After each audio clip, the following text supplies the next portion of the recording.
Pase adelante, hermano Maynor. Nos da gozo tenerlo esta tarde, noche, ya con nosotros. Ya anhelábamos tenerlos. Íbamos a convivir en el campamento, pero aquí estamos. Y gracias a Dios porque ustedes vinieron.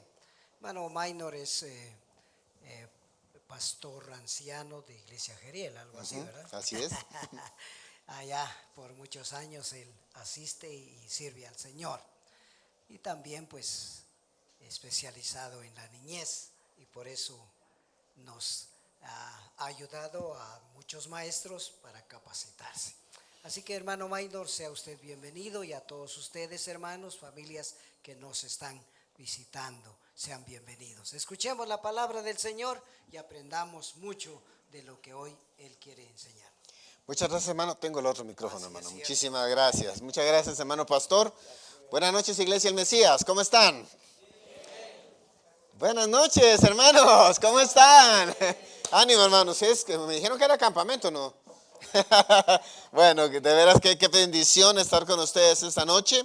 Quiero aprovechar bien el tiempo para que podamos tomarnos no solo la capacidad de poder tomar algunas preguntas al final.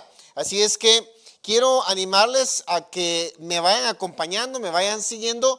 Vamos a tener dos conferencias. Esta noche hablaremos de un tema muy particular y el día de mañana estaremos hablando de otro tema que va paralelo a este, que tratará sobre la desintegración. Pero antes quiero invitarles a que nos pongamos en las manos del Señor. ¿Le parece bien? Quiero invitarle a que ahí en su lugar, porque pues hemos estado de pie bastante, ahí en su lugar puede inclinar su rostro, y yo voy a pedir al Señor que Él pueda llevar esta palabra donde Él quiere, porque esta palabra es de Él. Amén. Padre, gracias en el nombre de Jesús. Gracias, Señor, porque tú eres bueno y para siempre es tu misericordia, dice tu palabra. Gracias, Señor, porque podemos hablar de estos temas tan importantes como son los temas de la familia, como son estos temas tan trascendentales que nos retan, que nos impulsan, que nos mueven. Padre, queremos pedirte en el nombre de Jesús que tú tomes este tiempo, Señor, que ahora tendremos en tus manos. Quiero pedirte, Señor, que tú tomes este tiempo, Señor, y que nos puedas dirigir, nos puedas llevar, y tu palabra sea eco, Señor, en el corazón de cada uno. En tus manos nos ponemos, Señor, sabiendo que tú eres el Dios eterno, el todopoderoso, Rey de reyes y Señor de señores. En el nombre de Jesús, amén y amén. Muy bien, voy a pedirles que abramos nuestras Biblias al libro de Primero Samuel. Libro Primero de Samuel. Cuando uno ve libros en el Antiguo Testamento, evidentemente, como no son cartas como el Nuevo Testamento, cuando uno va al Nuevo Testamento, uno tiene libros. Por eso uno dice Primero de Samuel o primer libro de Samuel. Y quiero que tratemos hoy el tema familias desintegradas, razones desde una triste historia. Vamos a tratar de entender qué está pasando con la familia hoy día. Vamos a tratar de entender qué le está pasando a la familia, porque hoy estamos en un caos. Mañana voy a mostrarles un poquito más en detalle, más cercano, un poquito más profundo el tema de la sociedad, la cultura. Mañana estaremos hablando acerca de las redes sociales, mañana estaremos hablando un poco sobre la telefonía. Pero hoy quiero hablarles desde una perspectiva diferente. Quiero que tratemos de entender qué le pasa a la familia.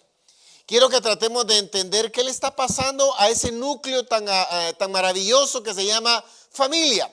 Quiero que tratemos de entender qué está tratando de decir Dios a la familia hoy. Porque tenemos un gran problema. Tenemos el problema de familias desintegradas. Si usted recordará, cuando era niño, iba a la escuela, se hablaba de la familia nuclear. Y no tenía nada que ver con el hombre nuclear, que había un programa que así se llamaba, ¿no? El hombre nuclear. No se trata de alguien que tiene tecnología, no. Cuando se hablaba de la familia nuclear, se hablaba de papá, mamá e hijos. Eso era una familia nuclear, ¿sí?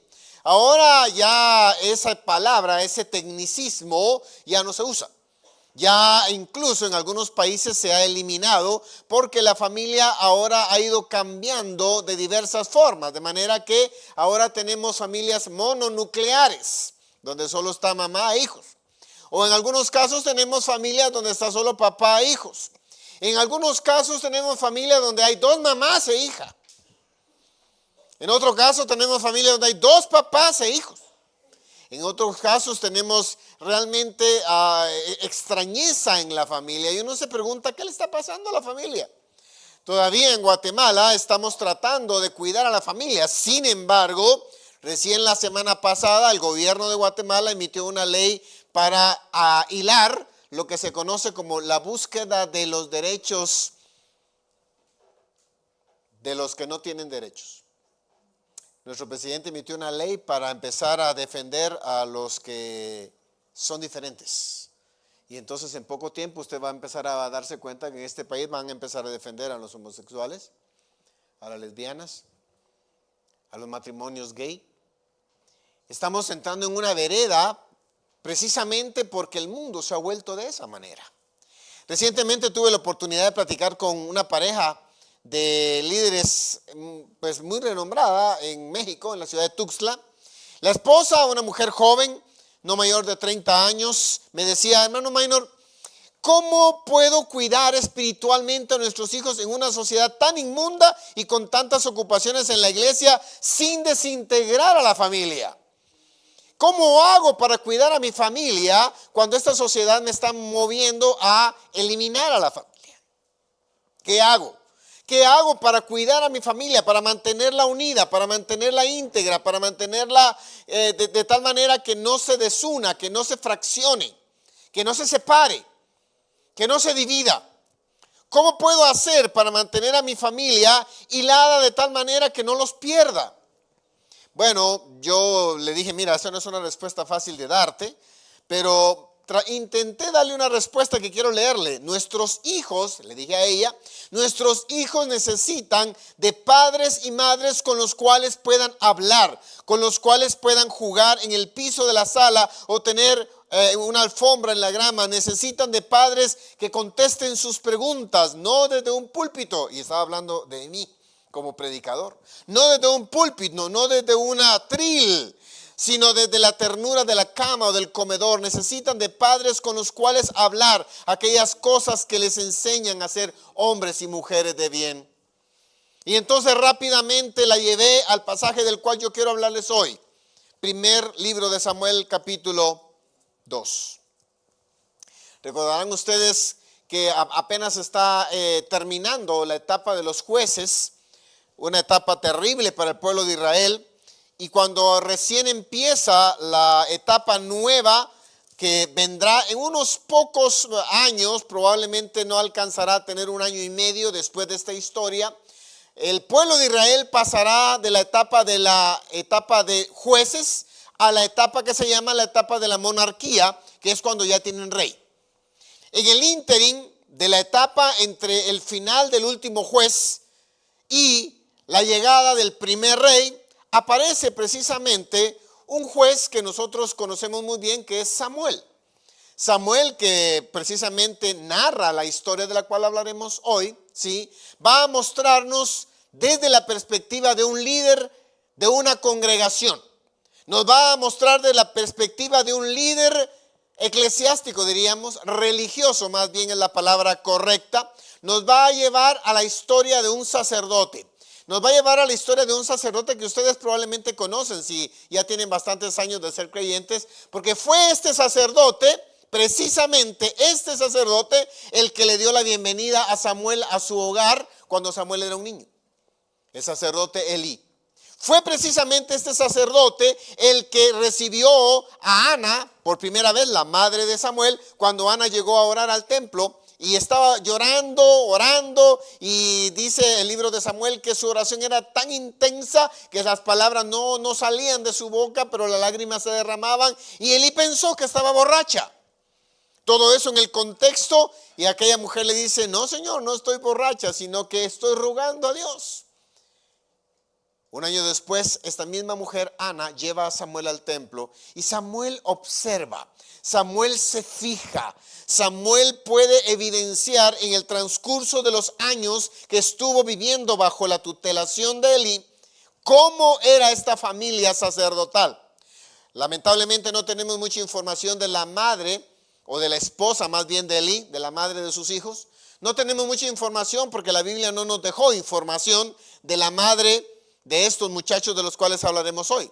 Tampoco se nos dice mucho en cuanto a la relación matrimonial del sacerdote. Sí sabemos por referencia teológica que los sacerdotes tenían sus esposas porque tenían hijos.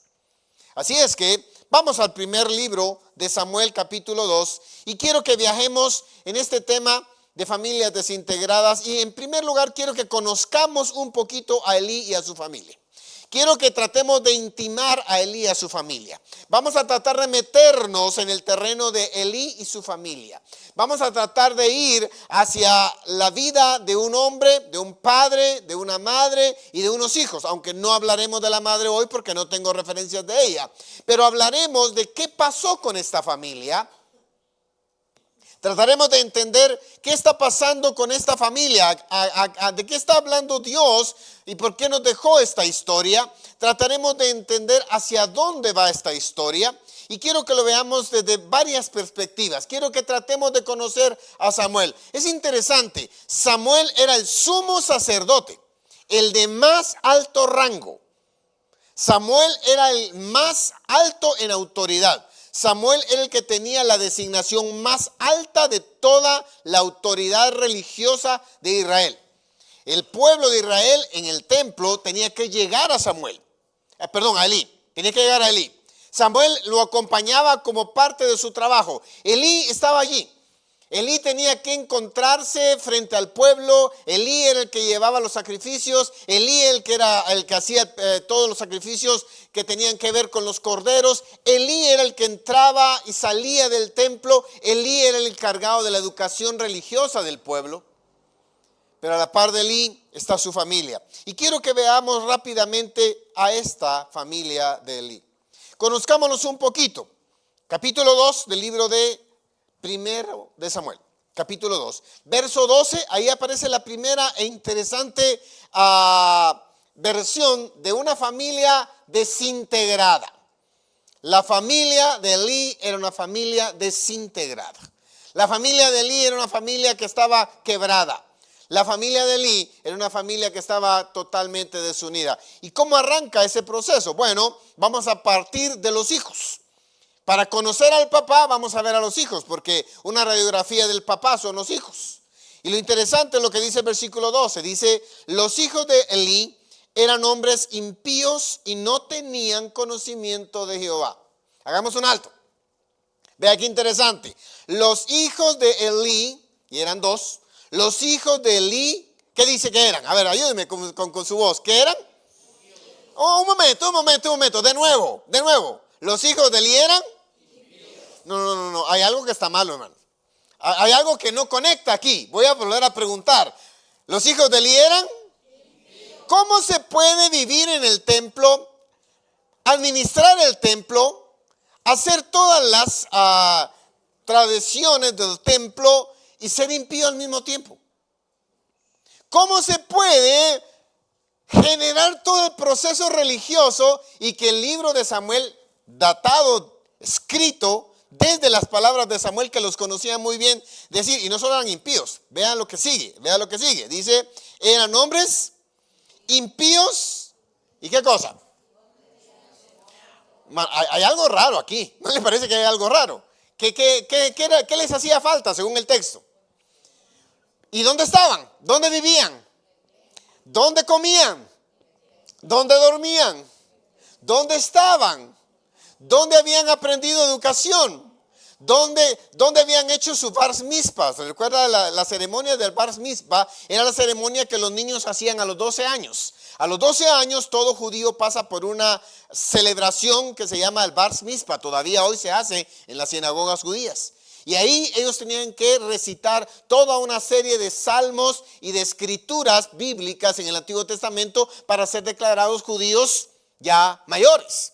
Jesús pasó por eso. ¿Se recuerda cuando fue al templo cuando tenía 12 años? Jesús también pasó por eso. Así es que estos muchachos habían recibido enseñanza de Dios, habían aprendido textos de Dios, habían visto cómo se celebraban las ceremonias judías de Dios, sabían acerca de la propiciación, sabían acerca del arca, sabían acerca de los panes, sabían acerca del candelero de 7 brazos, sabían cómo funcionaba todo lo del atrio, sabían todo lo que funcionaba en el templo, sabían cómo era el asunto del cortinaje, sabían cómo funcionaba el efod del sumo sacerdote, tenían todo lo que sabían acerca del concepto templo. Pero vea lo que Samuel dice. Hay un asunto que me hace pensar, hay algo raro en esta familia.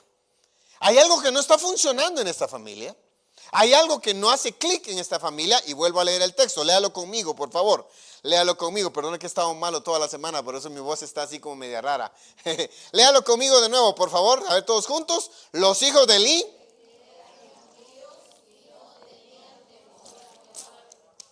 no tenían conocimiento de Jehová. Y entonces uno se pregunta, ¿y todos los años que pasaron en el templo? ¿Y todos los años? ¿Y dónde estaba? ¿Qué pasó aquí? Hay algo extraño acá, y es que los hijos de Elí eran impíos y no tenían conocimiento de Jehová. Es una declaración enfática, directa, puntual, exacta, tajante y sin ninguna duda.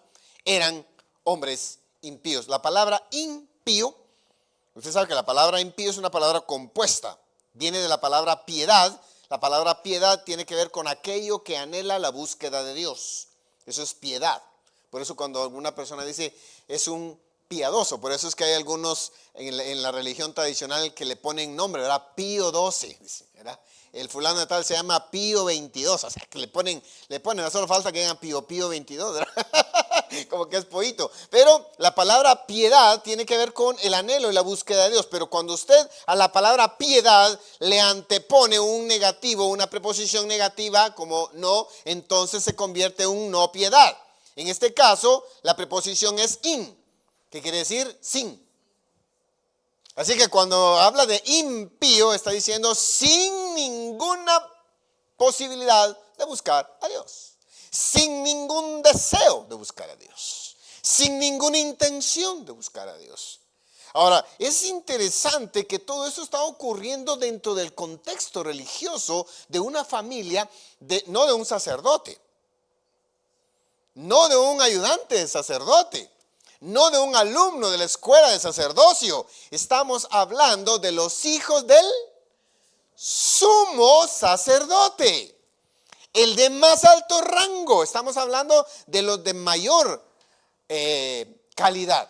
Pero sigamos, hermano, porque el tiempo se va. Segunda cosa interesante, aparece en el versículo 17. Los hijos de Elí, leo el verso 17, dice, léalo conmigo para ayudar mi voz. Léalo conmigo, dice así. Era pues muy grande delante de Jehová el pecado de los jóvenes, porque los hombres menospreciaban las ofrendas de Jehová. Los hijos de Elí menospreciaban las ofrendas de Jehová. Otra vez, la palabra menosprecio es una palabra compuesta. La raíz principal es precio, o sea, valor, algo que tiene valor, algo que tiene una dignidad, algo que tiene una supremacía. Por eso cuando uno dice póngale precio, ¿sí? Uno le está dando un valor. Pero cuando le ponemos otra vez un prefijo o anticipamos una palabra y le ponemos la palabra menos, literalmente estamos diciendo algo que vale menos a la realidad que es. Dicho en otras palabras, algo que no vale la pena, algo de a $9.99. Usted sabe, regala algo de $9.99 a un niño, un regalito, y a los 5 minutos ya no sirve. Hay que comprar otra cosa.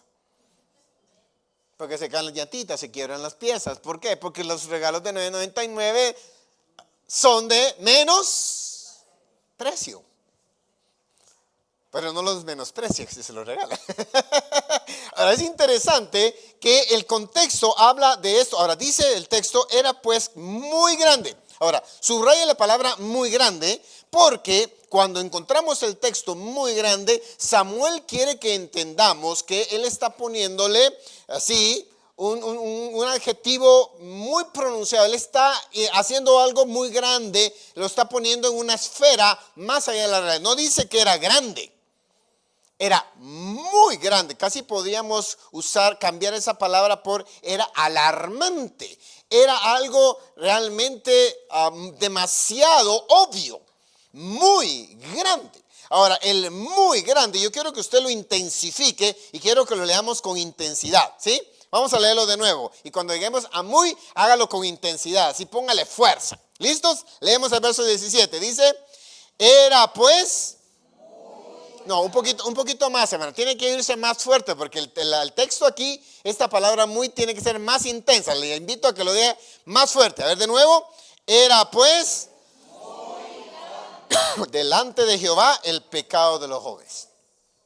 Los hijos de Eli menospreciaban las ofrendas de Jehová. Dicho en otras palabras. Ahora, fíjese bien, porque ellos hacían los sacrificios. Ellos eran parte de los sacrificios, ellos recibían las ovejas, ellos recibían la carne, ellos llevaban las ovejas al atrio. Ahora, evidentemente ellos no entraban al lugar santísimo, porque si entran al lugar santísimo no salen de ahí. Porque había una santidad en el lugar santísimo. Pero es interesante que desde la perspectiva de estos muchachos les valía un rábano las ofrendas, les valía un pepino las ofrendas, les valía poco las ofrendas, les ponían por debajo de a las ofrendas. Ahora vamos a ver un poquito más adelante esto, porque es interesante en este proceso, porque quien está dando esta información es Samuel. Vea lo que dice el verso 18. El joven Samuel ministraba en la presencia de Jehová, vestido de un efod de lino. Verso 20, y Elí bendijo a Elcana y a su mujer diciendo, Jehová te dé hijos, y a esta mujer en lugar del que te pidió Jehová, y se volvió a su casa. Y vistió Jehová a Ana, y ella concibió y diólos a 3 hijos. El joven Samuel crecía delante de Jehová, pero Elí era muy viejo, y oía de todo lo que sus hijos hacían con todo Israel, de cómo dormían. Uy.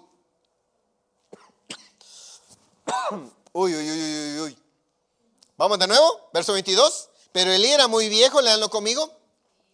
Y oía de todo lo que sus hijos hacían con todo Israel y cómo dormían con las mujeres que velaban a la puerta del tabernáculo de reunión. ¡Wow! Ahora vamos a darnos cuenta de lo que significa menospreciar las ofrendas. Porque mire, si usted alguna vez le tocó hacer cola, lo de las colas eso viene de hace muchos años, hermano. También aquí hacían cola. Pero ¿sabe quiénes hacían la cola? Las mujeres, porque los hombres eran bandidos, no les gustaba hacer cola. Las mujeres hacían cola para que en las primeras horas en que se levantaba el día, los primeros en pasar al sacrificio fueran los que estaban en la cola primero. Ahora, estos bandidos, porque esa es la única palabra, estos bandidos llegaban en la noche, miraban a las muchachas y ¿sabe qué hacían? Literalmente dicho desde el texto bíblico, cómo dormían con las mujeres que velaban a la puerta del tabernáculo de reunión. Evidentemente los traductores fueron bastante considerados de traducirnos la palabra dormir desde la perspectiva de dormir. Pero el concepto hebreo de dormir aquí es tener relaciones sexuales.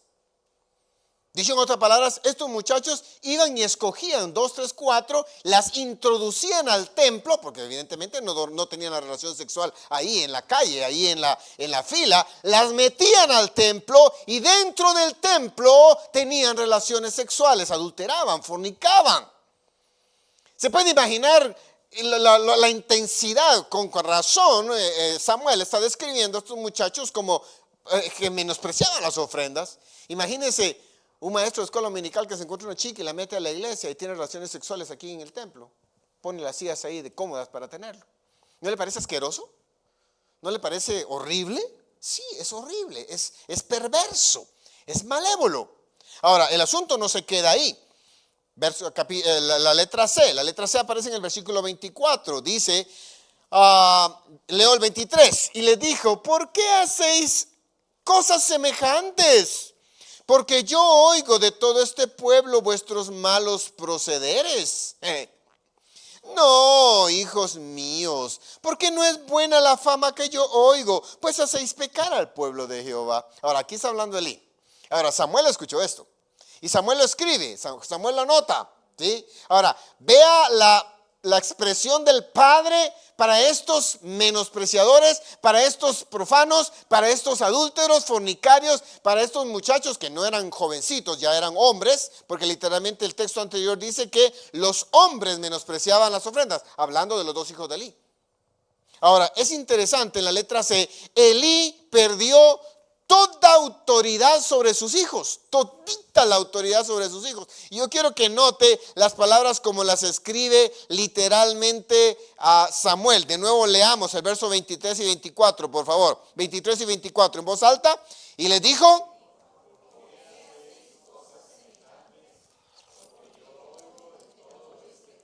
vuestros malos procederes, no, hijos míos, porque no es buena fama la que yo oigo, pues hacéis pecar al pueblo de Jehová. ¿Qué nota? Dígame, ¿qué nota? ¿Qué le hace sentir este texto? ¿Qué le hace sentir este texto? A ver, cuéntame, le voy a dar chance para que me diga. ¿Qué le hace sentir este texto? Consideración, tolerancia. A ver, cuéntame, ¿qué le hace sentir este texto? A ver. Les quita responsabilidad, ajá. ¿Dos más? Un poco de temor, ajá. Se lo voy a leer desde la perspectiva hebrea. ¿Sabe que en el español no tiene el sabor que el hebreo tiene? En el hebreo este texto cambia, y la idea aquí es la siguiente. Ahora encontramos a un papá, realmente, yo voy a usar una palabra chapina para este papá. Este papá era un papá aguado. Así, es la única palabra para Elí, es que era un papá aguado. ¿Qué otra palabra usamos aquí para un papá así? Nahuilón. Esa está buena, ¿verdad? Un papá nahuilón, aguado, terrible. Ahora, ¿por qué decimos esto? Por lo que el texto dice. Y les dijo: ¿por qué hacéis cosas semejantes? Esta expresión, ¿por qué hacéis cosas semejantes? En el idioma español suena como una pregunta corrida. Pero en el hebreo, el verbo tiene la connotación de un papá que llega y les dice a sus hijos: mis hijos, ¿por qué hacen estas cosas, pues? Y es como el papá que diga: mi hijo, no, ¿por qué hace eso, papá? Esa muchachita no me gusta, papá, pero vea pues.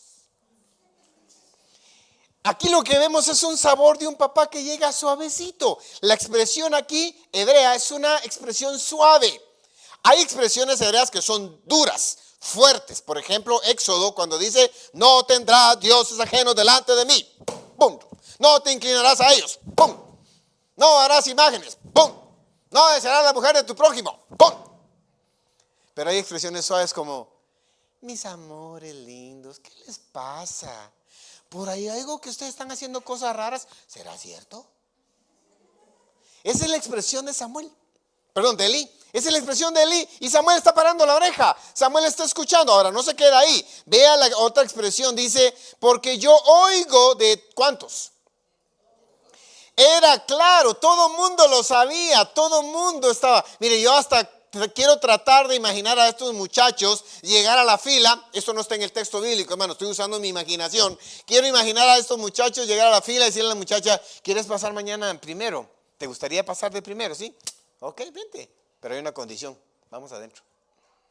Quiero imaginar la perversidad de estos muchachos tratando de agarrar los primeros lugares a estas mujeres y llevarlas adentro al templo para tener sexo con ellas. Ahora viene este papá aguado. Viene este papá nahuilón, voy a usar esa palabra, aunque si me permiten usarla. Quiero utilizar a este papá que le faltaba cinturón, dirían algunos, ¿verdad? Le faltaban pantalones, se le caían los pantalones, aunque en ese tiempo no usaban. Dice: yo oigo que de todo este pueblo vuestros malos procederes. Ahora vea el versículo 24. Mire, el versículo 24 algunos teólogos lo llaman el versículo tierno que no sirve para nada. Así le llaman algunos teólogos. El versículo tierno que no sirve para nada. Escuche el versículo. No, hijos míos, porque no es buena vuestra fama la que yo oigo, pues hacéis pecar al pueblo de Jehová. Ahora, se lo voy a traducir en la versión desde el contexto hebreo. Si quisiéramos tomar la palabra hebrea hijos que aparece ahí, hay 3 palabras en hebreo para hijo. Se usa la palabra hijo mayor cuando el hijo ya alcanza la edad adulta. Se usa la palabra hebrea para hijo de responsabilidad cuando pasa por el Bas Mitzvah, cuando cumple 12 años. O se usa la palabra hijito para un niño pequeñito, ¿sí? Así es que lo que Samuel les está diciendo es, no mis hijitos. Esa es la expresión aquí. No mis hijitos. Mire, casi estoy escuchando a Elí diciéndoles, no mis hijitos lindos. Eso que yo oigo no está bien, papá. Mire, eso de meterse con las muchachas no está bien, mi rey. No está bien, mi cielo lindo. No está bien, papá. O sea, ¿será que estás haciéndolo? No está bien eso. ¿Eso qué haces? Porque mire, no es buena fama eso. Hay que cuidarse. ¿Verdad que no lo estás haciendo? Mire, este es un papá que ¡ay! Me dan ganas de agarrarlo y pegarle sus 2 nalgadas al pobre de Eli. Es un papá que perdió toda la autoridad sobre sus hijos. Oía, pero ya era demasiado tarde. Pero avancemos al versículo 24, la segunda parte. Elí no supo guiar a su familia.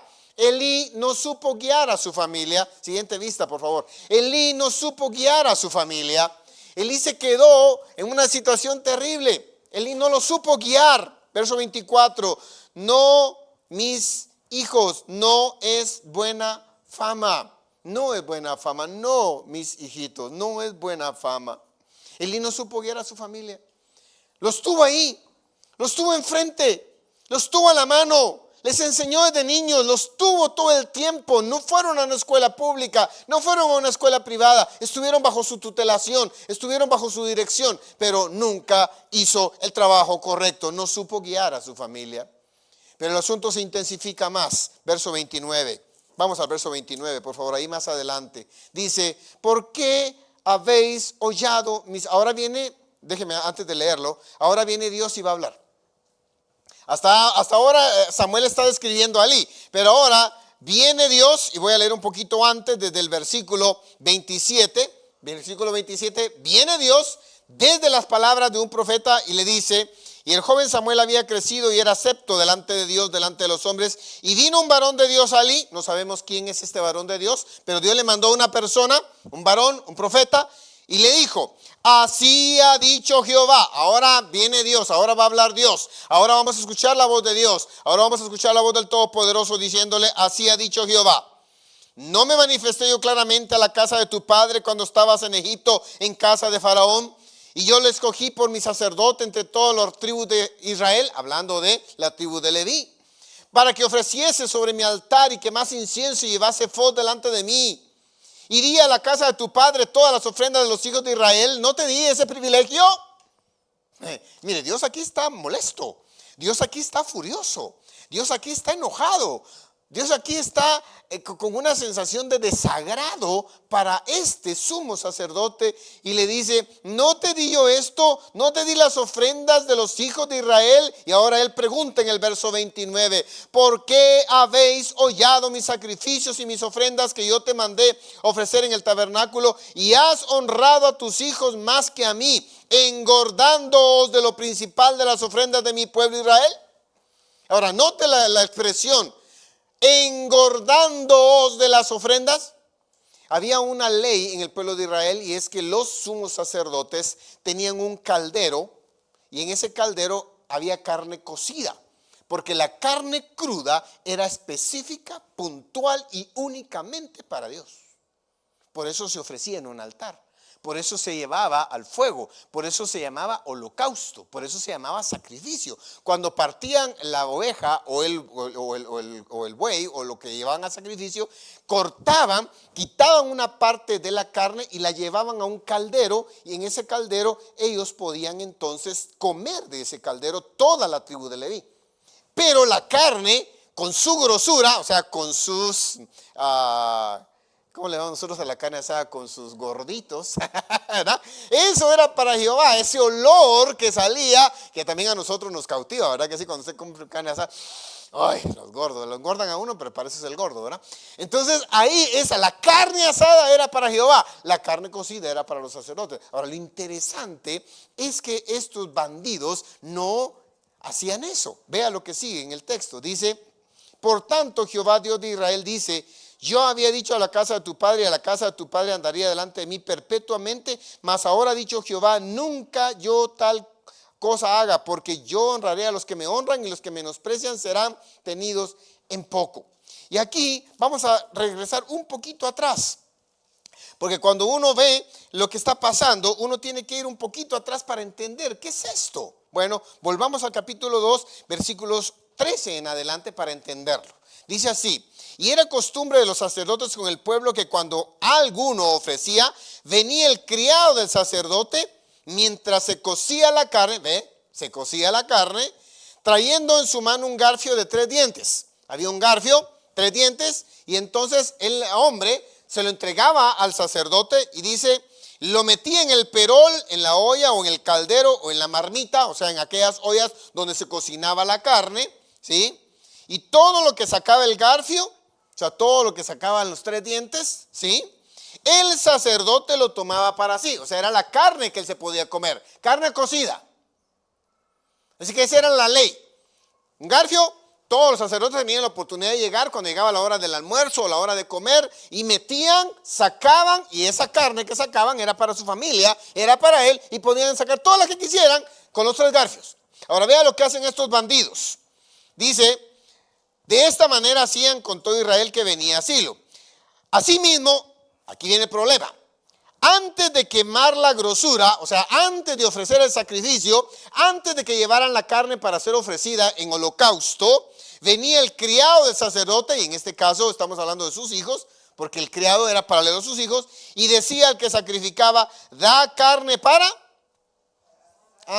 aquí hay un problema, da carne para... No, la carne no era para ellos, la carne era para Jehová.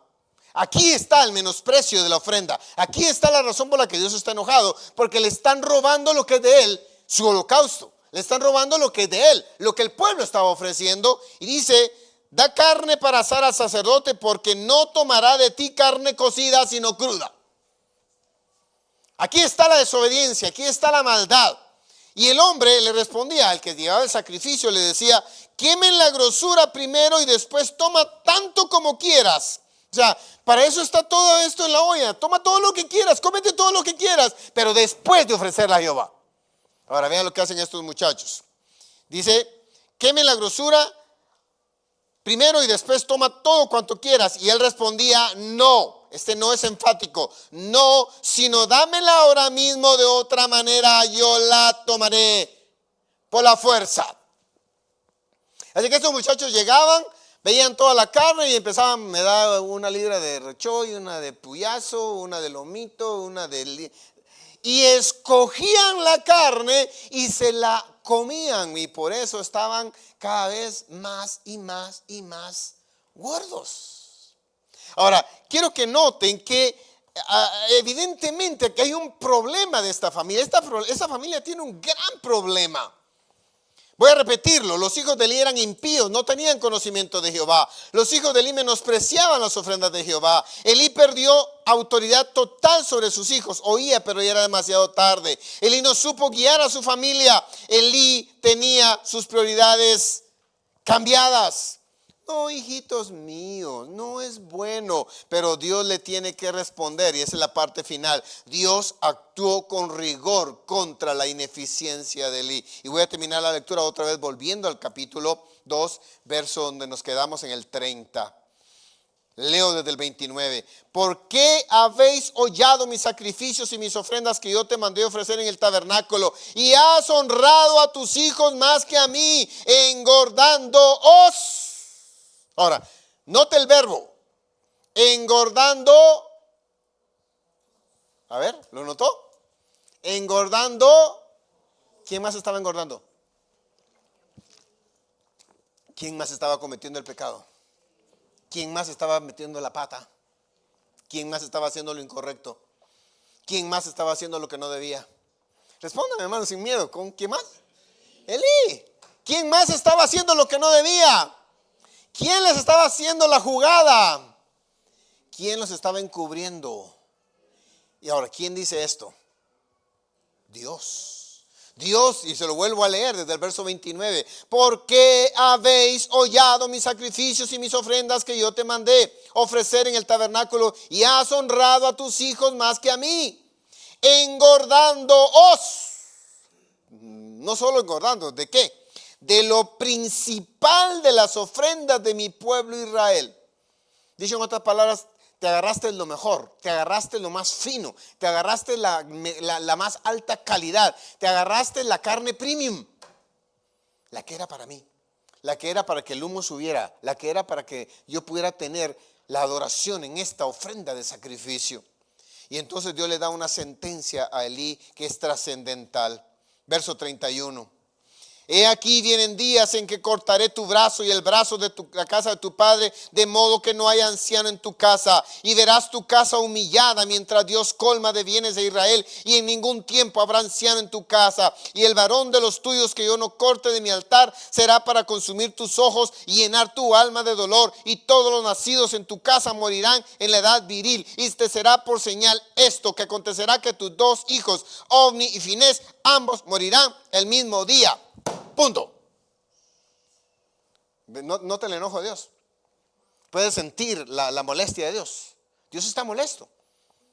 Y está tan molesto que dice, mira, te voy a cortar, no voy a dejar que sigas. Tu familia nunca más va a volver a ser sacerdote. Habrá otro sacerdote, pero de ti ni uno más. Cualquiera de los que llegue a edad viril, o sea, edad ya para poder procrear, no podrá hacerlo. Y además tus dos hijos van a morir el mismo día.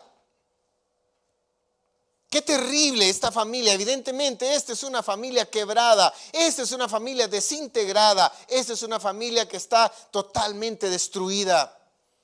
Y aquí debo hacer una paradita porque quiero que vayamos por un momentito, por favor, un poquito más adelante. Vaya conmigo, por favor, un poquito más adelante al capítulo 4. Capítulo 4. Si usted piensa que Dios no fue exacto, si usted piensa que Dios no fue exactamente puntual con lo que iba a decir, yo quiero decirle que cuando Dios dice algo, lo dice en serio. Cuando Dios dice algo, lo cumple. Cuando Dios dice algo, no se hace para atrás. Cuando Dios hace promesa, cumple. Y cuando Dios hace juicio, lo ejecuta. Porque Dios no es hijo de hombre para que mienta, ni para que se arrepienta. Así es Dios. Vamos al capítulo 4 para que usted vea. Dice el capítulo 4, verso 19. Era ya Elí de 98 años y sus ojos se habían oscurecido. Evidentemente, algunos teólogos dicen que tenía cataratas el pobre. De modo que no podía ver. Dijo pues aquel hombre a Elí: yo vengo de la batalla, porque el pueblo de Israel había salido a batalla y los generales dijeron, trae el arca. Y los hijos de Elí llevaban el arca, que eran los encargados de llevar el arca, y llevaron el arca hasta la batalla para los filisteos. Estaban luchando contra ellos, pero fueron derrotados. Y el arca cayó en manos de los filisteos. Más adelante hay otra historia bonita acerca de eso, pero otro día hablaremos de eso. Dice el verso, y el mensajero respondió, Israel huyó delante de los filisteos y también fue hecha una gran mortandad en el pueblo. También tus dos hijos, Ofni y Finés, fueron muertos. ¿Ven la ejecución perfecta del juicio de Dios? Volvamos al texto anterior para que usted vea cómo se ejecuta específica y puntualmente. Capítulo 2, verso 34. Tus dos hijos, Ofni y Finés, ambos morirán en un día. Capítulo 4, versículo 17. Y también tus dos hijos, Ofni y Finés, fueron muertos. El juicio de Dios fue inapelable para estos muchachos. No crean ustedes que siempre iban a permanecer haciendo lo que se les daba la gana. No se puede mantener en esa posibilidad. Finalmente no solo se ejecutó juicio para los dos hijos de Elí, también hubo juicio para él. Mire lo que pasa en el versículo 18 del capítulo 4. Y aconteció que cuando él hizo mención de la arca de Dios, Elí cayó hacia atrás de la silla al lado de la puerta y se desnucó y murió. Y aquí está lo interesante que Elí anota como una anotación específica. ¿Por qué murió? Porque era hombre viejo y, oye de nuevo, viejo y, ahora cambiemos la palabra pesado, viejo y gordo.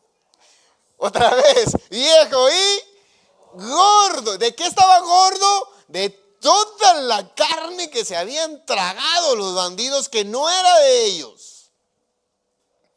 Qué tremendo, hermanos, es esta lección. Pero bueno, Ese es el texto bíblico, pero ahora déjeme ir por un momentito ya a la parte que tiene que ver con nosotros.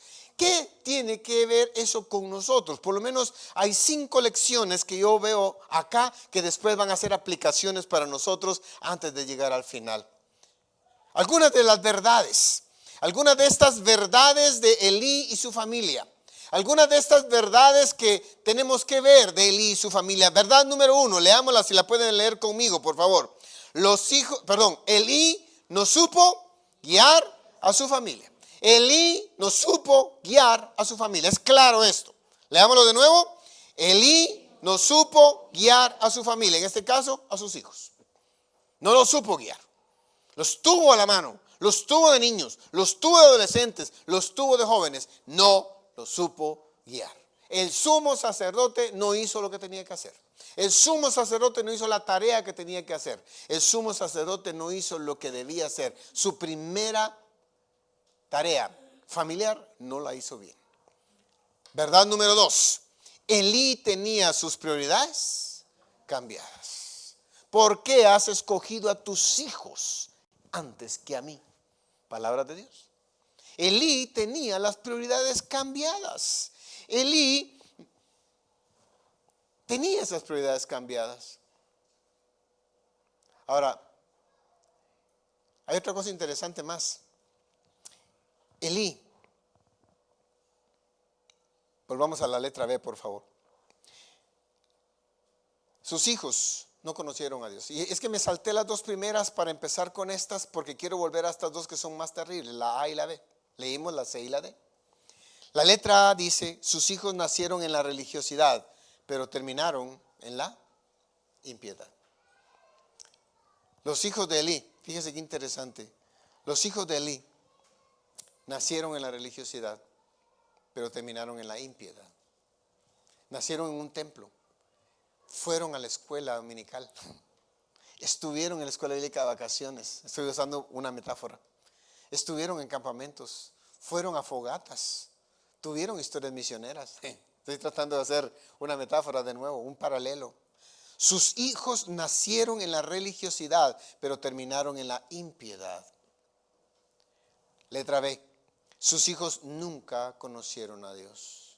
A pesar de estar bajo la tutelación religiosa, nunca conocieron a Dios. Elí perdió toda su autoridad, absolutamente toda su autoridad. Al tolerar el pecado, toleró el pecado, dejó que el pecado estuviera en su casa, dejó que el pecado permaneciera en su casa. En lugar de enfrentar el pecado, lo arropó. Pero no se queda ahí más. Elí perdió su prioridad ministerial. Elí perdió de vista cuál era su prioridad. Y finalmente Dios actuó con rigor contra Elí por su falta de liderazgo familiar. 5 lecciones claras de esta historia. Se las voy a volver a repetir. Los hijos de Elí nacieron en la religiosidad, pero terminaron en la impiedad. Los hijos de Elí nunca conocieron a Dios. Elí perdió autoridad al tolerar el pecado y no guiar a sus hijos. Elí perdió su prioridad ministerial y Dios actuó con rigor contra Elí por falta de liderazgo familiar. Y aquí entonces vamos a la parte que nos toca a nosotros. Primero vimos la historia bíblica. Tratamos de desarmar el texto para poderlo entender. Luego sacamos 5 verdades. Pero ahora déjeme traer esas 5 verdades a la iglesia del Mesías en este sábado. Ahora déjeme volver aquí a Guatemala a esta hora de la noche. A este momento, 7:48 de la noche. Aquí en la iglesia del Mesías. Aquí donde ustedes están, en esta conferencia. Y sacar 5 verdades para que podamos reflexionar acerca de cómo manejar una familia desintegrada. Y yo quiero que me acompañen en estas 5 verdades leyéndolas conmigo, por favor. No desintegres a tu familia. Papás que están aquí, mamás que están aquí, familias que están aquí, abuelos que están aquí. Y quiero decirlo de esta manera. Papá, mamá, tú que tienes hijos, tú que tienes una familia, tú que tienes a esos pequeños que están apenas empezando a crecer, o ya los tienes adolescentes, o ya los tienen grandes. Hay una cosa interesante de ser papá. La tarea de ser padre es la única tarea en la que primero nos dan el título y después cursamos todas las materias y de la que nunca nos graduamos. Se lo repito. La tarea de ser padre es la única en la que nos dan primero el título. 9 meses tardan en dárnoslo. Luego cursamos todas las materias y nunca nos graduamos porque nunca dejamos de ser padres. Ahora aquí viene la primera lección. Léalo conmigo, por favor. Lee conmigo. Cuidemos de no convertir a nuestra familia en impíos. Pongamos la siguiente vista, por favor. La siguiente vista. Gracias. Creo que se le trabó ahí. Bueno, ahí estamos. La primera, la número 1, por favor. Siguiente. Siguiente. Gracias, ahí estamos. Ahora sí me agarraron. Muy bien. Listo, leamos todos, por favor, hermanos, todos juntos. Cuidemos de no convertir a nuestra familia en impíos. Papás que están aquí, cuídese de no convertir a sus hijos en impíos. ¿Se puede hacer eso? Sí, se puede. ¿Sabe cómo se convierte a un hijo en impío? Cuando nosotros dejamos de ser cristianos para convertirnos en religiosos. Cuando nosotros dejamos de ser creyentes para convertirnos en religiosos. Para nosotros es más importante la religiosidad que la intimidad con Dios. Sabe que muchos chicos pueden ver a su papá venir a la iglesia, cantar los himnos, pero cuando regresa a la casa, ahí en la casa escucha las malas palabras de papá. Ahí en la casa ve cómo papá maneja mal sus deudas. Ahí en la casa ve cómo se pelea con su mamá. Ahí en la casa ve cómo hace cosas que no son correctas y no empata el papá que viene a la iglesia con el papá que está en la casa. Y entonces los chicos tienen una discrepancia que termina por mostrar que su papá solo es religioso. Queridos papás que están aquí, si tú estás viniendo a la iglesia por costumbre, yo quiero decirte que hay un terreno peligroso cuando hacemos esa tarea, porque nuestros hijos nos miran, nuestros sobrinos nos miran, nuestros nietos nos miran, los que están cerca nos miran. Dios no desea que seamos religiosos, Dios desea que seamos creyentes. Que nuestras vidas muestren a Cristo en nuestras vidas. Que así como adoramos a Dios aquí en el templo, lo adoramos en la casa. Que no solo se abre la Biblia aquí en el templo, que también el lunes cuando termina la cena, usted dice, no se mueva nadie, por favor, nadie. A ver, trae mi hija la Biblia y usted lee un pasaje de la Biblia en su comedor. ¿Cuándo fue la última vez que usted oró por sus hijos en su cama? ¿Cuándo fue la última vez que dobló sus rodillas en la cama de su hijo y puso su mano en la frente de ellos para decirle, Señor, bendice a mi hijo, bendice a mi chiquita, bendice a mi hijo? ¿Cuándo fue la última vez que su hijo salió de la casa para ir al colegio y usted lo bendijo? Te bendigo en el nombre de Jesús, hijo, que te vaya bien, oro por ti, papá, te amo. ¿Cuándo fue la última vez que su hijo lo vio doblar las rodillas para orar a Dios? ¿Cuándo fue la última vez que su hijo lo vio adorar a Dios, cerrar sus ojos, bendecir a Dios, alabar al Señor? Temo, queridos hermanos de Iglesia del Mesías, temo, queridas familias, que muchas familias se están desintegrando porque somos religiosos y Dios desea que seamos creyentes. Que cuando cantemos al Señor lo hagamos con una adoración que adora su nombre. Y cuando nuestros hijos ven que yo amo a Dios, adoro a Dios, me gozo en el Señor, me lleno de Dios, Él puede decir, yo quiero ser como mi papá. Que cuando nuestros hijos ven a mamá, que cuando se involucra en la iglesia, pone las flores, viene a trapear, se involucra, va para acá, va para allá, hacia aquí, hacia allá, y está anhelando servir al Señor, la hija quiere decir, yo quiero ser como mi mamá. Lamentablemente tenemos una sociedad, de eso le voy a hablar mañana, tenemos una sociedad donde los hijos no ven eso en los padres. Tenemos una gran cantidad de padres, y hablo a los hombres de aquí de la iglesia, tenemos una gran cantidad de hombres que no están dando la talla en casa como líderes de una familia cristiana. Queridos hombres, es hora de preguntarnos, ¿estamos convirtiendo a nuestras familias en impíos? Número 2, siguiente vista, por favor. No desintegres tu familia. Y eso lo leemos en voz alta todos, por favor. No toleremos el pecado en la familia. Ahora, de nuevo, por favor. Uy, cómo somos nosotros tolerantes con el pecado, hermanos. A veces los hijos necesitan que papá le diga, mi hijo, eso no fue correcto. No es correcto que te quedes con dinero que no es tuyo. Devuélvelo. Devuélvelo. Eso se llama robar. No es correcto y uno debe aprender a que hay cosas que son no negociables. No negociables. Chicos, si tú estás teniendo tu novia y estás haciendo cosas que no son correctas y estás teniendo caricias que no son correctas, eso es pecado, eso no es correcto. Y si ustedes papás se enteran de eso, hay que cortar con eso, hay que parar con eso. Pero también tiene que ver con nuestra relación de pareja. Pues nosotros como pareja estamos tolerando cosas como pareja también. Qué interesante, porque no tolerar el pecado es importantísimo. Elí lo toleró, Elí lo aguantó, Elí lo dejó, Elí se quedó con él y por eso sus hijos cayeron en ese terreno. Número 3, no desintegres a tu familia. Leemos todos juntos. La autoridad, siguiente por favor, siguiente vista, gracias. La autoridad empieza en casa. La autoridad empieza en la casa. La autoridad no viene de la iglesia a la casa, la autoridad viene de la casa a la iglesia. A veces nosotros queremos que de alguna manera, a papás que dicen, mire, aquí le traje a mi hijo, él me lo arregla, porfa. No, la escuela dominical va a hacer el intento, hermanos. El pastor va a hacer el intento, ¿verdad, hermano pastor? Vamos a tratar de ayudarlos, vamos a tratar de auxiliarlos, pero el terreno más fresco, el terreno más útil y más fértil es su casa.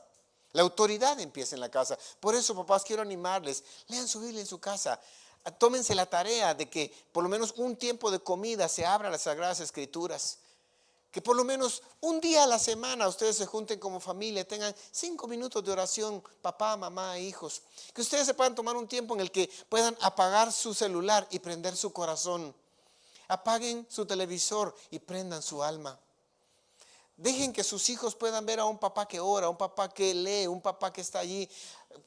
Pregunten cosas, tengan tiempo con sus hijos. Un papá me dijo, es que yo no sé mucho de la Biblia. No se trata de saber mucho de la Biblia, sencillamente leerla de una forma tan natural. La autoridad empieza por casa. Una más, no desintegres a tu familia. ¿Leemos todos juntos? El cuidado espiritual empieza con los tuyos. El cuidado espiritual empieza con... Así es que la tarea, hermanos, no es de los ancianos de la iglesia. La tarea no es del pastor de la iglesia. La tarea no es de los diáconos de la iglesia. La tarea no es de los predicadores que venimos. La tarea es nuestra como padres de familia.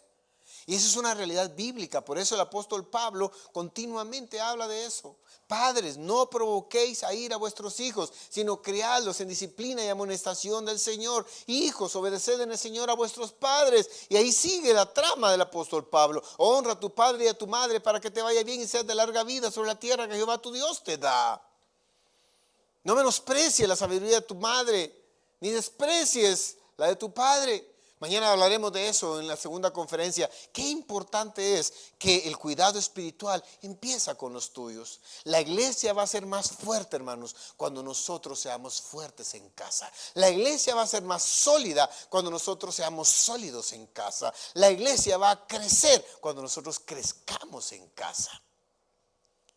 Temo que no es suficiente, y voy a hablar de eso mañana. Temo que no es suficiente una hora de escuela dominical al año, a la semana, 52. Temo que no es suficiente una prédica en la iglesia. Creo que hay mucho más que necesitamos hacer en casa. Y la última, para terminar. Leamos todos juntos. El resultado de tu falta de cuidado espiritual traerá consecuencias. Y aquí voy a terminar. El resultado de tu falta de cuidado espiritual traerá consecuencias. Si tú piensas que no las habrá, déjame decirte que tus hijos que ahora tienen 6, 7 van a llegar a ser hombres de 18, 20, 22 y vas a pagar el precio si no haces tu tarea. Vas a sufrir las consecuencias y eso no es algo que yo quiero decir, uy, el hermano me está anticipando. No, es una realidad. Es una realidad. Papás, nuestros hijos van a encontrar el temor de Dios cuando los encaminemos por la gracia de Dios. Esa fue mi tarea con mi familia que les quiero presentar ahora. Yo tengo 2. Siguiente vista, por favor. Tengo 2.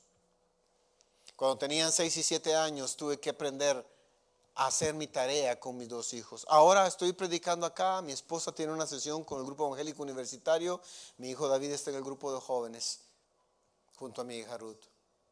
No son los hijos perfectos, estamos llenos de defectos como todos, pero cuando les veo tocar la guitarra en la iglesia, cuando los veo que oran en su cama, cuando los veo ser hombres de bien, profesionales que son rectos, entonces yo digo, gracias Señor, porque en mi ignorancia me permitiste hacer lo que tenía que hacer. Qué importante es, queridos papás, que si no queremos ver nuestra familia desintegrada, podamos volver a esta historia triste. Y por eso titulé esta primera conferencia, Familia desintegrada, razones desde una historia triste. Y entonces termino de esta manera. Nuestra familia es única y temporal. Tú empezaste solo con tu esposa y terminarás solo con tu esposa.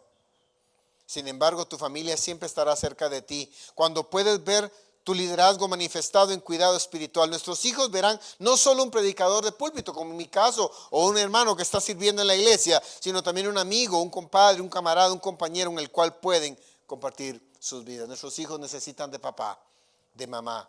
Nuestros hijos necesitan que integremos a la familia. La pregunta es, ¿lo estamos haciendo? La pregunta es, ¿cómo lo estamos haciendo? ¿Qué le parece si cerramos nuestros ojos un momento antes de ver algunas preguntas y terminamos haciéndonos esta pregunta? ¿Estoy siendo yo un buen papá? ¿Estoy siendo yo una buena mamá?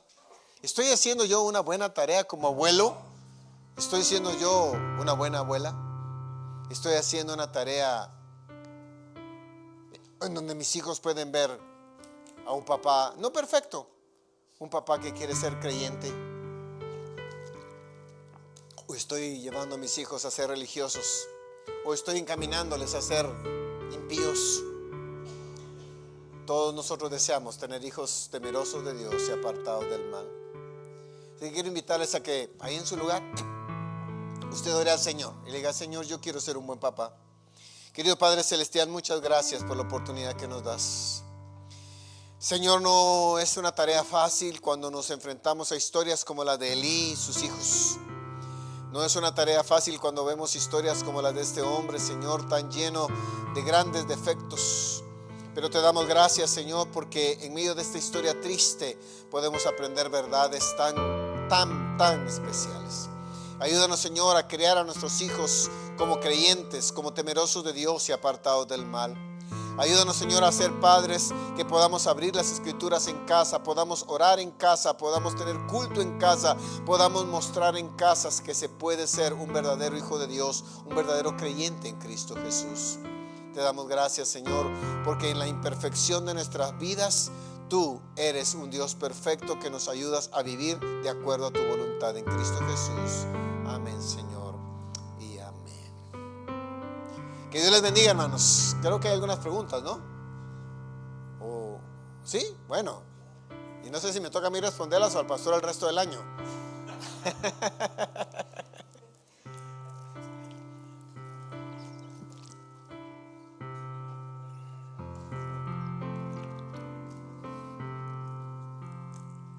Damos gracias a Dios por esta oportunidad que hemos tenido de poder escuchar la palabra de Dios, y creo que Minor no ha perdido ese toque desde que yo era un niño. Imagínense hace cuántos años, porque sí, tantos.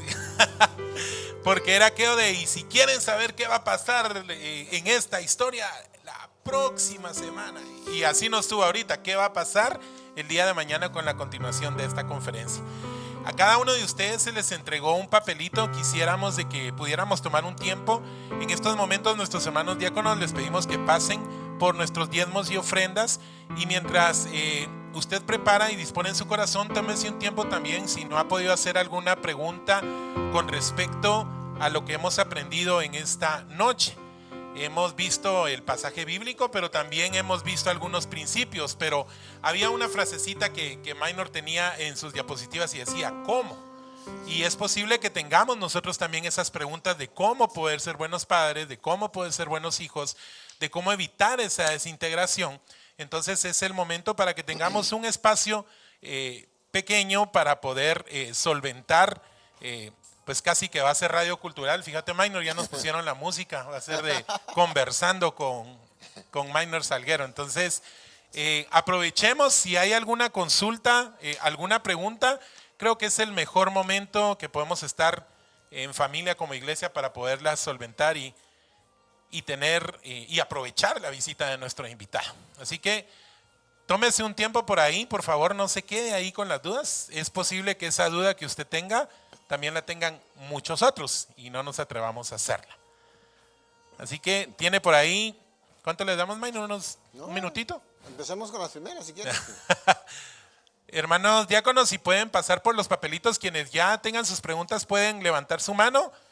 No llevan nombre, así que no tengan pena, no vamos a decir de quién es, sino de qué se trata. Si me pasas, Luis Ángel, las que tengas por ahí ya. Y posteriormente vemos las demás. Listo, Maynor, conste que esta no estaba... No me dijeron Estas preguntas eso. no estaban planificadas, o sea que ahorita sí es literalmente programa en vivo, ¿verdad? Vamos a tomar un tiempito de unos 10, 15 minutos para ello. Ok, bueno, la primera dice, en cuanto a las ofrendas, ¿qué dirá Dios de los pastores que hoy se han enriquecido con las ofrendas de la iglesia? Esa es una primera pregunta. Y la segunda es, ¿por qué será que los hijos cuando crecen se apartan de los caminos de Dios? ¿Será culpa realmente de los padres? Bueno, voy a partir de la primera, que es complicada de responder en pocas palabras. ¿Qué piensa Dios de esto? Bueno, el texto que acabamos de ver muestra claramente un principio bíblico. Lo que es de Dios, es de Dios. ¿Verdad? Y Jesús lo dijo claramente cuando pidió la moneda. ¿Se recuerda? Cuando le preguntaron acerca de los impuestos. Y el principio es el mismo. Dad al César lo que es de César. Y dar a Dios lo que es de Dios. Mi posición en esta pregunta, que es una pregunta realmente delicada, es que cualquier humano que ose quedarse con algo que sea de Dios, sea dinero, sean bienes, sean personas, sean honores, cae en el territorio de quitarle a Dios lo que a Dios le pertenece. Y cuando uno se agarra de aquello que no le pertenece, debo volver al libro de Hebreos y recordar, horrenda cosa es caer en manos de un Dios vivo. Que Dios tenga misericordia de cualquiera que ose, llámese un predicador, una iglesia grande. No quiero titular a nadie en particular porque no soy Dios. No puedo ser el juez de una iglesia en particular, pero lo digo de una manera muy clara. Elí es la muestra de eso y hay muchos pasajes también que están ahí. Dios nos guarda, hermanos. Ahora, eso también nos incluye a nosotros como papás, porque a veces también nosotros nos quedamos con lo que es de Dios, ¿verdad? Y no entraré en ese terreno, algún otro día lo haremos de las ofrendas de la iglesia. Pero qué interesante, porque eso va desde algo tan pequeño como mi propio impulso de darle a Dios, no solo dinero, mis habilidades, mis talentos, lo que yo soy como persona, pero también plata. Y sí, hermanos, temo que algunos, solo por la misericordia de Dios, no han sido consumidos. Aunque algunos ya fueron consumidos, pero espero que el juicio de Dios les dé tiempo todavía de arrepentimiento.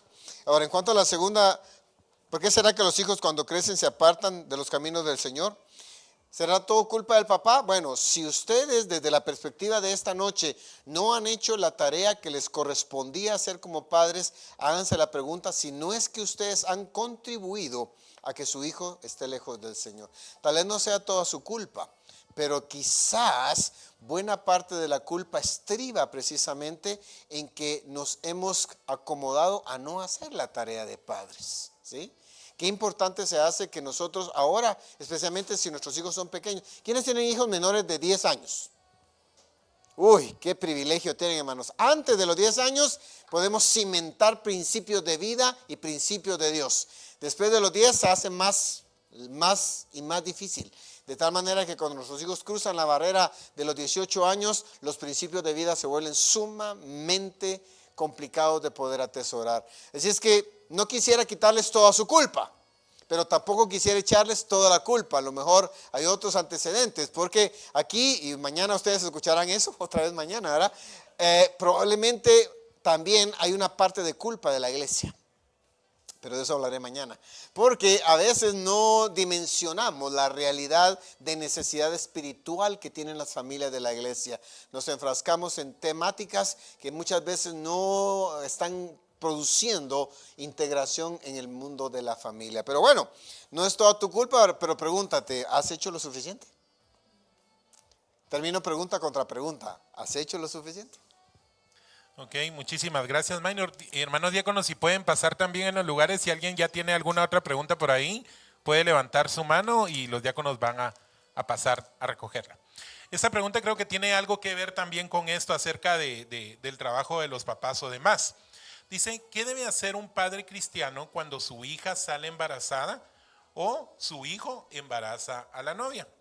¿Que se vaya de la casa y viva con el resultado de sus decisiones? ¿O que se quede en casa y ayudar económicamente al hijo o hija hasta incluso ayudarlo en criar al bebé? Uy, esa pregunta necesita como 50 horas de respuesta, hermano.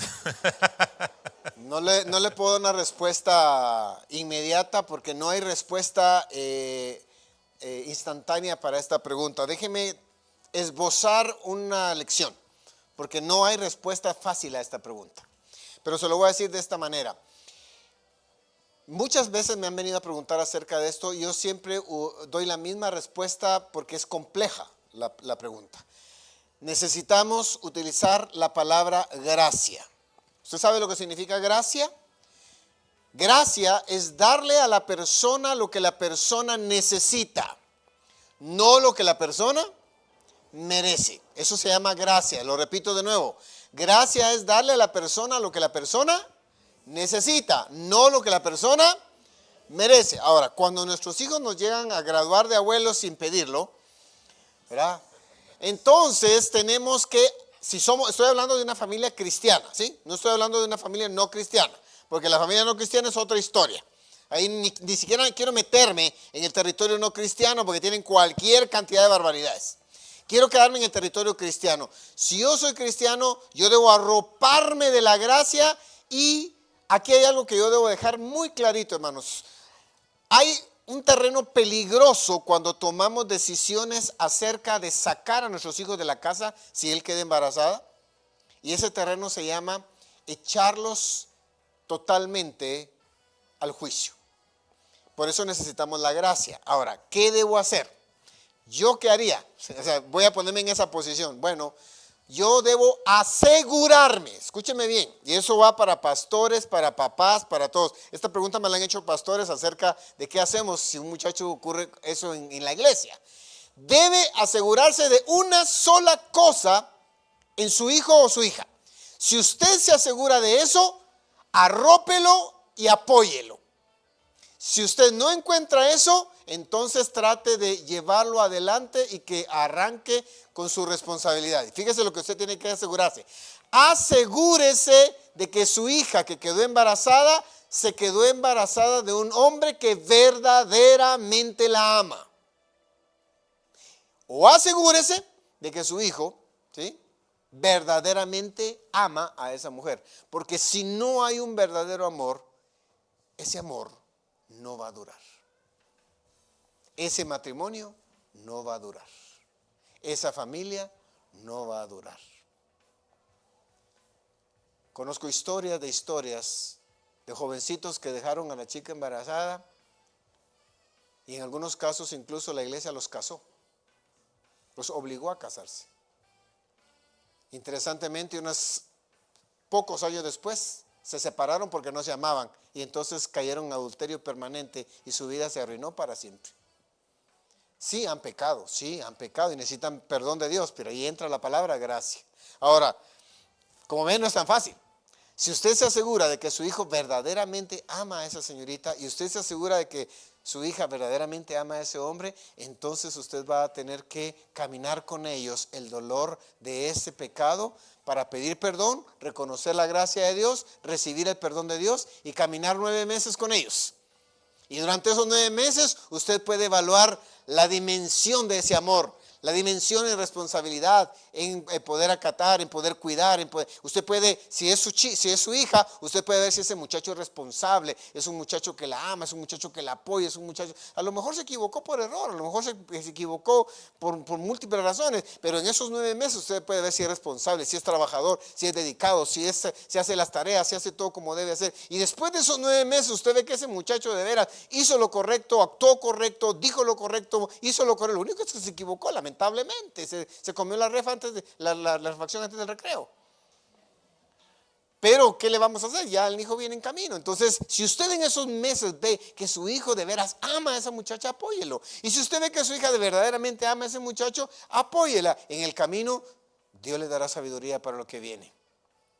Y espérese, como dicen los abuelos, todo hijo cura la herida de un embarazo no reconocido. Pero bueno, esa es tarea de otro camino. ¿Difícil? Sí, pero quizás algún día lo haremos más despacio. Perfecto. Muchas gracias, Maynor. Si ya no hay más preguntas, nos vamos a quedar con estas que tenemos acá por cuestión de tiempo. Así que todavía tiene chance. Mientras está esta, si usted quiere preguntar algo, todavía le aceptamos una. Si no, nos quedamos con estas de acá. Así que, diáconos, atentos por ahí si alguien levanta la mano. Maynor, esta pregunta dice así: ¿qué es mejor? ¿Mandar a los hijos a la iglesia, digamos por ejemplo al culto de jóvenes, o pasar un tiempo de calidad con ellos y pasear en familia? ¿Qué consejo le das a esta persona? ¿Cuántas semanas tiene el año? ¿Cuántas tiene? 52. 52. 52. Cuando yo empecé mi vida matrimonial tomé una decisión. Del 5 de diciembre en adelante, por favor, no busquen al hermano Maynor Salguero ni a su familia. La agenda le pertenece a mis hijos. Desde que ellos eran niños, porque el resto de los años, de la semana, la agenda era para los pastores, para predicar, para enseñar, para el CETECA, siempre ocupado. Pero le dediqué tiempo a mis hijos. Ahora, tiempo de calidad nunca sacrifica tiempo de relación con Dios. Si ustedes están sacrificando la relación con Dios por tiempo de calidad con sus hijos, pregúntese si no tiene que combinar las dos cosas. Y entonces decida disciplinadamente tener un tiempo de calidad con sus hijos, tomando un tiempo de 1 semana o 2 de vacaciones. Está bien, nadie se va a enojar por eso. Es necesario el descanso. Claro que es necesario, pero nunca sacrifique 365 días del año. El problema es que algunos usan de excusa, no, si el hermano dijo que tiempo de calidad, yo por eso voy 10 semanas y las otras 20, viva la flor. No, así no funciona. Tiempo de calidad es importante, pero jamás sacrificado sobre el tiempo de relación con Dios. Ahora, su hijo va a desear ir al grupo de jóvenes, porque están hilando dos preguntas aquí. Va a desear ir al grupo de jóvenes cuando su relación con Dios va de la mano con el modelo que él acaba de recibir de sus padres para poder modelar ese camino que lo lleva a Dios. Yo anhelaba ir al grupo de jóvenes. Y oraba porque mis hijos anhelaran ir al grupo de jóvenes. Y gracias al Señor anhelaron ir al grupo de jóvenes. Y ahora oro porque los nietos que algún día tendré, porque no hay forma que me gradúen, alcancen a anhelar ir al grupo de jóvenes. Porque no vamos al grupo de jóvenes por fuerza, vamos al grupo de jóvenes por relación, porque nos gusta, porque crecemos, porque es un deleite estar cerca del Señor. Tome ese tiempo de calidad, pero nunca sacrifique el tiempo de relación con Dios. Creo que eso nos hace poder entender un equilibrio, ¿verdad? Que es necesario el poder tener esa relación con el Señor, el servir en la iglesia, pero tener también un tiempo para poder compartir en familia. Bueno, Maynor ha tenido la oportunidad de poder trabajar también con jóvenes y ahorita pues con sus hijos también, sin duda alguna, ha estado haciendo esa labor. Y esta pregunta pues supongo que debe haber sido un joven quien la debe haber realizado, ¿verdad? Escuchar la música con letra no cristiana pero no vulgar es tolerar el pecado. Es decir, artistas no cristianos, escucho la música, la letra que no es vulgar, pero el artista no es cristiano. ¿Eso es andar en pecado? Otra pregunta interesante, ¿verdad? En los años 20, en los años 60, en los años 60, Estamos un poquito desfasados en... los años 60, 70, años 60, 70, uno se subía a los buses y la música que escuchaba uno era, por ejemplo, esta. Flaco, no me dejes, flaco, vení. Si no tengo tus huesos, ¿qué será de mí?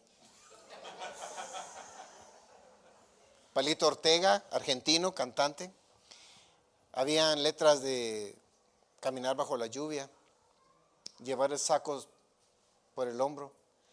Evidentemente aquellas letras hilaban hacia el amor, hilaban hacia el cariño, hilaban hacia la ternura. El problema que ahora tenemos, chicos, y no quiero ser escurridizo con la respuesta, el problema que ahora tenemos es que la música que estamos escuchando me dice, tengo 4 babies y con las 4 quiero tener sexo, compremos una cama y durmamos los 4. El problema es que tenemos a uno de nuestros mejores cantantes diciéndonos que no le pregunten lo que hizo en la alfombra porque le besó hasta la sombra. El problema no es ni la música ni la letra. El problema es que cualquier letra, tonada, ritmo, música que te lleva, que te inyecta lejanía con Dios, debes preguntarte, ¿esto es útil para mi vida? Y si eso que estás escuchando no te está causando crecimiento integral en tu vida, porque no solo es crecimiento hacia Dios, también es la imagen que tú tienes en relación con las mujeres. Hablando de los chicos, ¿qué estás aprendiendo de cortesía, de cariño, de cordialidad, de caballerosidad hacia las damas?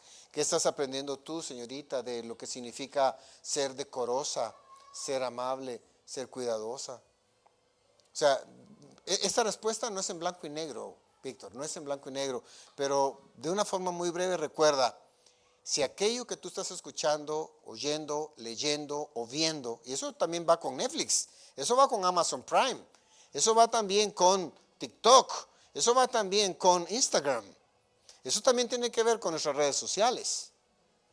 ¿Qué es lo que estamos viendo, escuchando, leyendo? Y hacernos la pregunta, ¿acaso esto me está acercando a Dios? ¿Acaso esto me está haciendo ser una mejor persona, un mejor creyente, un mejor hijo, un mejor profesional, un mejor individuo, un mejor líder? Y si no fuera así, hazte la pregunta, ¿vale la pena invertir tu vida en eso? Y si no vale la pena, tu respuesta está ahí a la vuelta de la esquina. Perfecto. Dos últimas preguntas, Minor. Esta pues va como un poco general, digámoslo de esta manera. Sin embargo, pues obviamente la persona lo hace para poder tener tal vez alguna respuesta por dónde iniciar. ¿Cómo mantener los principios cristianos en un mundo tan cambiante y lleno de tentaciones como el de hoy en día? Wow, esta es una pregunta intensa. No es fácil, hermanos. Solo hay una respuesta para esto. Cuanto más cerca estás de Dios, más lejos estás del mundo. Así de sencillo. Cuanto más cerca estés del mundo, más lejos estás de Dios. ¿Quién toma la decisión de cercanía o lejanía?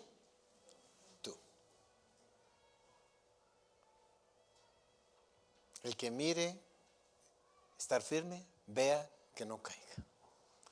Así que, hermanos, ánimo.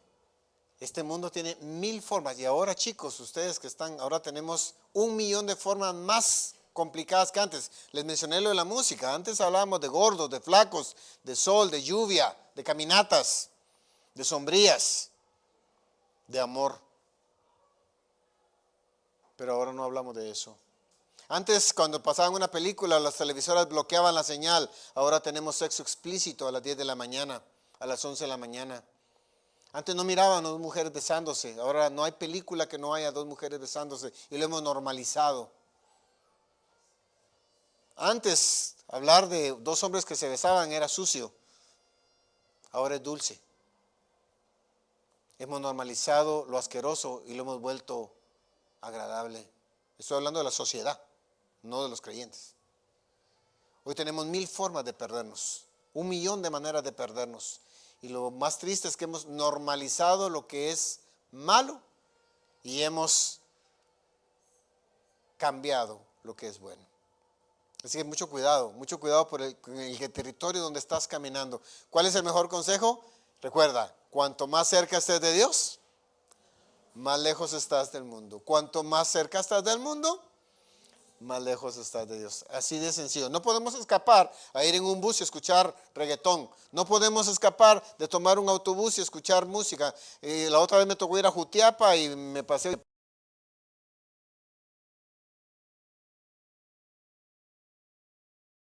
¿Qué dejo entrar adentro? Por eso el Señor fue tan claro diciéndonos, no es lo que entra lo que contamina al hombre, es lo que sale. Pero lo que metemos también nos deja lo que sale. Así es que de la abundancia del corazón, abra la boca. Bueno, para finalizar de antemano, Minor, muchísimas gracias por esta primera noche de conferencia. Sin duda alguna creo que todos hemos estado aprendiendo y nos llevamos muchas cosas y grandes retos. Así que muchísimas gracias desde ya por ello y también al liderazgo de la iglesia por pensar en estos temas que son necesarios para toda la iglesia.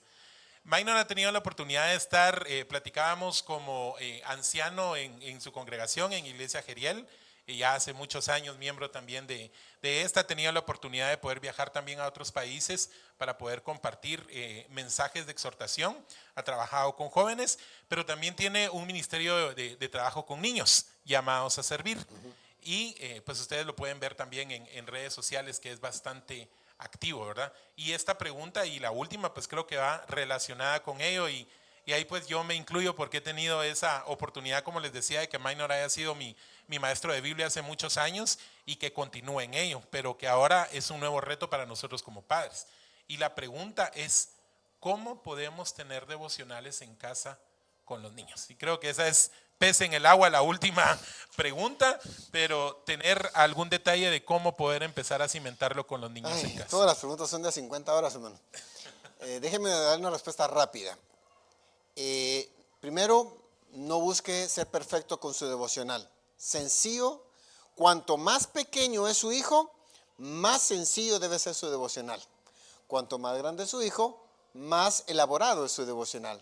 Entonces, si usted tiene niños pequeños, ¿de cuánto? Recién nacidos hasta 5 años, para poner rango de edad, de recién nacidos hasta 5 años, su devocional probablemente va a durar 5 minutos. 5 minutos donde usted va a cantar un cantito, va a tener una lectura sobre una Biblia que sea infantil, pequeña, sencilla, con un dibujo sencillo y saque un principio pequeño. Hoy aprendimos esta noche que debemos amar a Dios. Hoy aprendimos que debemos amar a nuestros padres. Hoy aprendimos que debemos orar. Un principio chiquito. Si su hijo tiene de 6 a 12 años, su devocional no va a durar 5 minutos. Probablemente su devocional dure 10 minutos. Ahora, en esos 10 minutos usted tiene que tener por lo menos 3 cosas. Número 1, oración. Número 2, alabanza y adoración a Dios. Que su hijo y usted puedan cantar. Y número 3, debe tener una lectura. No trate de darle una lección bíblica, menos una prédica.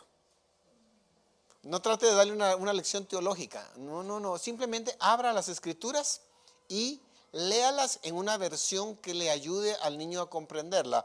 Para devocionales yo sugiero que pueda leerse una versión, por ejemplo, la lección de lenguaje actual, por ejemplo, y no predique, no enseñe, no dé una clase. Sencillamente agarre el libro de Proverbios, ¿sí?, desde una versión, Dios habla hoy, una versión actualizada, y lea un pasaje de la Biblia. Después de leer el pasaje, pregúntele a su hijo que tiene ya edad de niño, haga la pregunta, ¿qué aprendes de esto? ¿Hay algo que te llame la atención? Y permítale a ellos que ellos encuentren una pequeña lección.